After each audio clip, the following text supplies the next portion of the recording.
Today, Annapolis Valley Trails Coalition doing a safety video on chainsaw safety, what you should have on your person, what you should have on your site, what you should have in your truck, and what you should be carrying basically when you're chainsawing, what kind of PPE you should have on. So here's our, I guess our stab at the video. We got our lumberjill Noreen here, and she's going to give us a little demo, I guess, for lack of a better term. So first thing, your saw should have chain brake needs to be functional. We need to have spark arrestor on it. It needs to have a chain catcher down here on the bottom. That all needs to be in place, and that brake needs to be functional.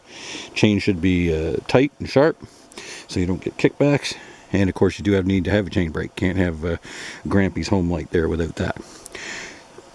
And basically that's about all it is. You should have a good scabbard for the saw, for if you're carrying it, you should be carrying it correctly with the bar away from you, especially if you've got something like that. That's a bit of a guillotine there. If you were carrying that up on your shoulder or something crazy, you could catch a jugular vein. So next thing, we want to make sure, if you're doing any amount of workout on a site, you should have a back tank with you, just in case you get in some troubles. So you can fill that in the local pond. If it isn't as dry as it has been this year, you should have some water somewhere on site, or fill it ahead of time. A jerry can, it helps to have a two-way jerry can with your oil and your gas, saves you one trip. Your backup axe, and we'll go through the chainsaw kit here in just a minute. So on the Noreen, we started, I guess, here in the front, should have a chainsaw jacket, something high vis. Still and Husky both makes jackets that have Kevlar in the top, so you do have cut resistance from the waist to the shoulders, down the forearms, stuff like that. Some anti-vibration gloves are a good idea, especially if you're doing any amount of sawing. Chainsaw pants, 2,800 feet speed or better, or chainsaw straps, preferably wrap around the back in case you have a back injury. And some sturdy chainsaw boots. These are cut resistant chainsaw steel boots. It just shows the bottom there, Noreen. So these have those, of course, are all spiked, as you can see there. So they're for a little bit of a grip there. On the front here, she has a tourniquet in a holder, and it has everything you need. That's like a combat tourniquet, so there's various types of those. You need to carry something like that. It has a whistle here in the front pocket in case you get down or something. You can't really, it doesn't carry as far as you think when you try to yell across a chopping. So whistle's a good idea. It may help you with the bear issue also. We're working quite a few bears in the area where we're working today, and they might decide you look better than Strawberry or something. You should have your wedges in a pouch. You need 3 at all times. An extra few in the chainsaw kit wouldn't hurt. So there's a wedge pouch. I'm going to get you turned around here, Noreen. Oh, helmet, sorry. Helmet with a screen. Ear protectors. You may choose to wear also some safety glasses with it. It should have about a 100 dB or 101 dB noise protector if you're using like big saws. If you're using an electric chainsaw, it's not such a big deal, but certainly you need something like that. And a good sturdy screen that you can see through. It's a good idea. They don't fog up. Doesn't hurt to have a skirt on the back. Keep the stuff off you. A good suspension to carry all this gear with you. Logging tape is down here. I'm going to bend down a little bit. So here's your logging tape. In here we have chainsaw first aid kit that has gunshot packings in it, tampons to put in a chainsaw cut, has compression bandages, quick clot sponges, and forceps to clamp off arteries. So that's your first line of defense. In here we also happen to have bear bangers and a launcher for them. So that's your things are going bad kit.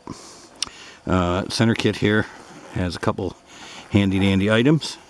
One being a personal fire extinguisher for your chainsaw. So that's just a yellow thing there. You squeeze it, and that gives you enough to get out a chainsaw fuel fire. Has an extra scrunch, and it has a still multi-tool. Has a scrunch on it, plus all the different torque stuff that they use on still chainsaws. Next kit over has your water bottle. in there, and bear spray. So you can never be too safe with that. If it does start to go south with the bear, it's going to go south pretty quickly. Usually, if you have a chainsaw like Noreen does here with a 3-foot bar on it, you probably got the upper hand, but otherwise you may not have. Especially if you catch it with your pants down while you're taking a whatever. So then you got regular scratch, flat file, chainsaw file, your hatchet for tapping your wedges, and your radio. And in this case, the radio's tuned to whatever frequency the crew's using, and that should be posted on your emergency sheet in your truck. Plus, should be posted at the site, usually at the beginning of the site with the sign. So that's what she's decked out in, and that's about it for there. Now we go to the chainsaw kit. There's an extra set of shafts in the front of this one. We carry a major first aid kit in here. Things in a backpack so you can carry it into the site. Quick things you should have. Extra set of gloves in case you get them wet. In here you'll see there's an extra bar for whatever chain you're using. There's a stump type vise so you can clamp your saw down and sharpen it. Other things, extra files, stuff like that. Extra tourniquet if you're carrying one. Any type of filing gear you might have. One of the things, the new up and coming, of course, is the new Stihl 3-way file, and that makes sure your rakers are always at the right height and all those good things. A few other crazy tools in there, but there are multi-tools in there. Another one that a lot of people don't take with them, and so they never really get it done, is a bar plane. So that's a bar plane there for planing off your chainsaw bar. So that keeps it nice and level. You got extra spark plugs in there, air filters, a small flashlight, any medications that the particular faller might need.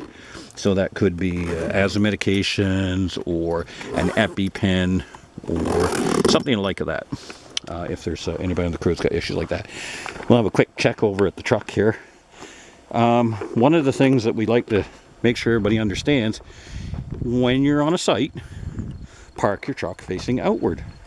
If there's an emergency, that's not the time for somebody in a panic to try and turn the truck around in a bunch of stumps and a bunch of debris with one of them things in the way, or one of them things in the way. Doesn't make sense, okay? So make sure they know which is the first aid truck, where the first aid gear is, and if you've got like a backboard in the truck and stuff like that we do in this one, make sure everybody knows where that is. Make sure that your fire extinguishers, the locations are marked in the truck. First aid kit, stuff's marked where it is, right? So that it's easily findable. For us, that's our trauma kit here, this big one here. So that's got your blood pressure cuffs and your, cervical collars and stuff in case things go really bad. All that kind of stuff that you might need. The other thing that is paramount, doesn't hurt to have an extra chainsaw kit up there, like emergency personal first aid kit for chainsaws. There's one on the dash. Emergency response plan should always be on the dash. So see that says emergency response plan. You should say exactly where you are. It has the phone numbers for fires and flood and earthquake and Department of the Environment for spills. It should have, like I say, an exact GPS and civic location.